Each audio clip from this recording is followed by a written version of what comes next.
একটা রান্না তোমাদেরকে শেয়ার করছি। এটা কিন্তু একদম পুরনো দিনের রান্না। এঁচোড় দিয়ে ডাল। শুনতে অবাক লাগলেও আজ থেকে প্রায় 60-70 বছর আগেকার দিনে আর কি এই রান্না হতো। তো পাঁচমিশালি ডাল দেওয়া হতো। সেক্ষেত্রে আমার কাছে পাঁচমিশালি ডাল এই মুহূর্তে নেই, তাই আমি শুধু মসুর ডাল দিয়ে করেছি। আমি এখানে এঁচোড় কেটে বেছে একটু ভাপিয়ে নিয়েছি, ডালটাও সেদ্ধ করে নিয়েছি। কড়াইতে অল্প একটু নুন, তেজপাতা আর বড় এলাচ দুটো আমি প্রথমে দিয়েছি। রান্নাটা প্রথম দিকে সর্ষের তেলে হবে।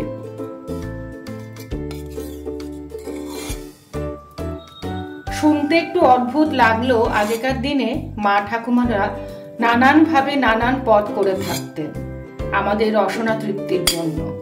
কারণ পুরো খাবার ডিপার্টমেন্টটা মায়েদের ওপরেই ছিল, ঠাকুমারা বাড়ির মহিলাদের ওপরেই বর্তাতো।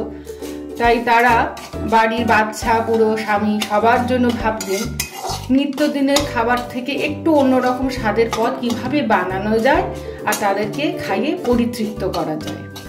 এটা একটু গরম হবার পর আমি এখানে কাটা পেঁয়াজ, লঙ্কা দিয়ে দেবো।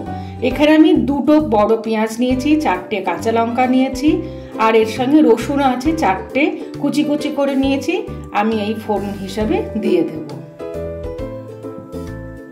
তারপরের ধাপে দেব দুটো টমেটো আছে, আর এর সঙ্গে অল্প একটু ধনেপাতা। ধনেপাতাটা আমি আগেই দিয়ে দেবো, কারণ রান্নার পরবর্তী ক্ষেত্রে আমি যখন ঘি ব্যবহার করব যাতে ধনেপাতা এবং ঘি দুটোর গন্ধ ক্ল্যাশ না করে।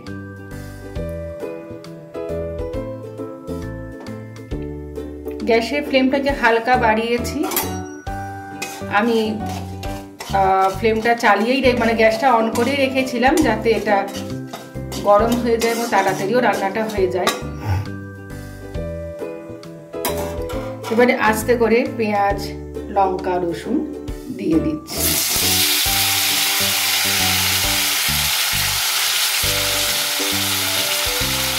তোমাদের বলি, আমি এই বাটি, পুরো বাটি, এই বাটির আমি ডাল নিয়েছি, আর এই বাটির মাপ করে আমি এঁচোড় নিয়েছি। অর্থাৎ যে পরিমাণ ডাল নেবে সম পরিমাণ এঁচোড় থাকবে।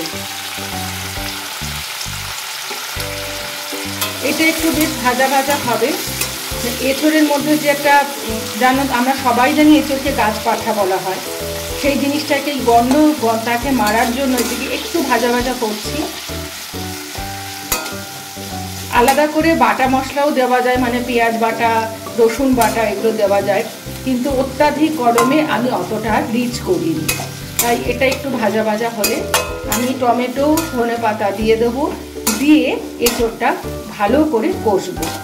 তোমরা চাইলে ডাল এবং এঁচোড় আগেই সেদ্ধ করে নিতে পারো। আমি দেখাবো বলে আর কি, তোমাদেরকে জিনিসটা বোঝাবো বলে আলাদা আলাদা করে সেদ্ধ করেছি। না হলে প্রেসারে একটু নুন, একটু হলুদ দিয়ে সেদ্ধ করে নিতে পারো, তাতে সময় বাঁচে।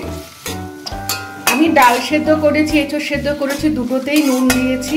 তাই নুনের পরিমাণ, নুন, ঝাল, মিষ্টি সবটাই কিন্তু তোমরা কতটা খাও, শরীর কতটা তোমাদের নিতে পারে এবং কতটা পরিমাপ দিচ্ছ, পরিমাণটা বুঝে দেবে। একটু ভাজা ভাজা হয়ে গেলে আমি এখানে কেটে রাখা টমেটো আর নিচে অল্প একটু ধনেপাতা আছে দিয়ে আমি এঁচোড়টাকে কষতে দেব। ধনেপাতা কিন্তু খুব সামান্য।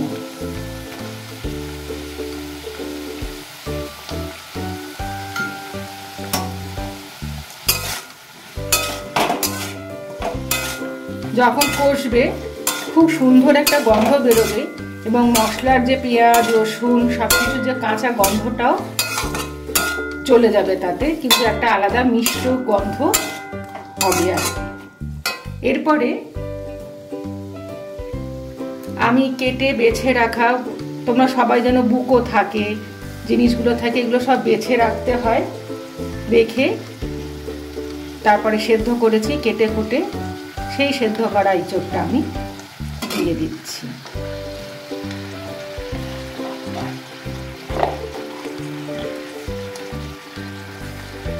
এবারে খুব ভালো করে আমি এটা কষবো।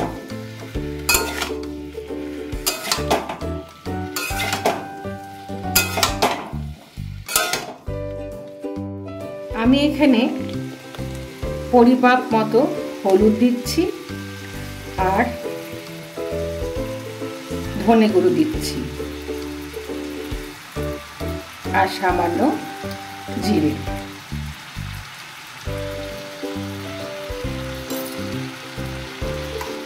খুব ভালো করে কষছি, কষে আমি একটু ঢাকা দিয়ে দেবো যাতে জিনিসটা আরো মজে যায়। আমি 10 মিনিট মতো কষিয়েছি, দিয়ে আমি ঢাকাটা দিচ্ছি। খুব বেশি ঘাটবো না, অলরেডি তো সেদ্ধ করা। টমেটোটা গলে যাবে, পেঁয়াজটাও আরো সফট হবে, মাখো মাখো হবে, যার জন্য আমি ঢাকা দিয়ে দিচ্ছি। টমেটো গলে গেছে, আমি মাঝখানে এসে দেখে গেছি। আমি খুব বেশি ঘাটিনি যাতে জিনিসটা একদম কাদা কাদা না হয়। এবারে যেটা আমি করব, সেদ্ধ করে রাখা মুসুর ডালটা দিয়ে দেবো। তোমরা চাইলে 5 মিশালি ডাল দিয়েও করতে পারো। আমি তোমাদের রান্নার পদ্ধতিটা শেয়ার করছি মাত্র।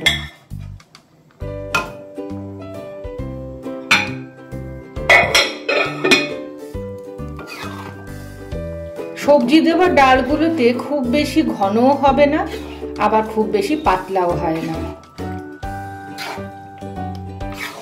তবে কেউ চাইলে ঘন করে রাখতে পারো, কেউ চাইলে পাতলা করতে পারো, সেটা তোমাদের পছন্দ অনুযায়ী হবে। মুসুর ডাল এমনিও খুব উপকারী, সুস্বাদু, আর তার সঙ্গে এঁচড় দিয়ে রান্নার কিন্তু মানই খুলে গেছে।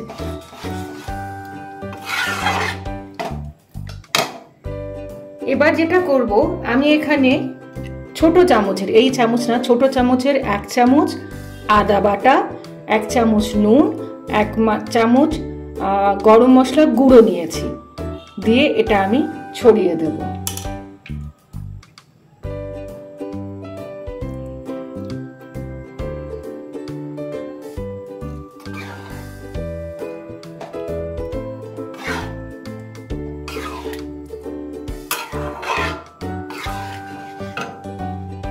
এইসব রান্নায়, আগেকার দিনে রান্নায় একটু মিষ্টি দেওয়া হতো।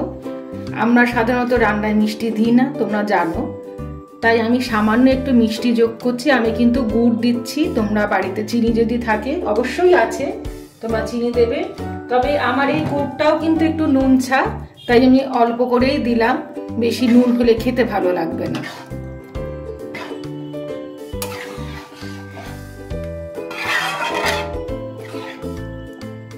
আমি এটা আপাতত একটু ঢাকা দিয়ে দেব, জিনিসটা আরো মাখো মাখো হবার জন্য।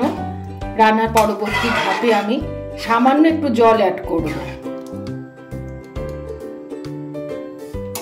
খুব ঘরোয়া উপকরণ দিয়ে মোটামুটি একটা সুন্দর বাংলা রান্না আমি তোমাদেরকে শেয়ার করব। 5-10 মিনিটের মতন আমি চাপা দিয়েছিলাম, মাঝখানে এসে দেখে গেছি, দেখো কেমন থকথকে হয়ে গেছে। আমি আরো একটু সামান্য জল দেব, কারণ এটা যখন আমি রেখে দেবো ঠান্ডা হবে, জিনিসটা কিন্তু আরো বসে যাবে। আমি খুব সামান্যই জল দিচ্ছি, দিয়ে গ্যাসের ফ্লেমটাকে আমি বাড়িয়ে দিচ্ছি, দিয়ে একটু ফুটবে। আমি সবার শেষে কিন্তু ঘি দেব। আগেকার দিনে রান্না পুরোটাই ঘিতে হতো, কিন্তু আমরা এখন অতটা ঘি সহ্য করতে পারি না বলে আমি সর্ষের তেল এবং ঘি দুটো মিশিয়ে দিচ্ছি, মানে ব্যবহার করছি আর কি। তোমরা অবশ্যই আমাকে কমেন্টে জানাবে বাংলার এই পুরনো রান্না তোমাদের কেমন লেগেছে। তোমরা কমেন্ট করো, কিন্তু আমি চাই তোমরা ইউটিউবে এসে কমেন্ট করো। আমি নামিয়ে দিয়েছি এঁচড় দিয়ে মুসুর ডাল।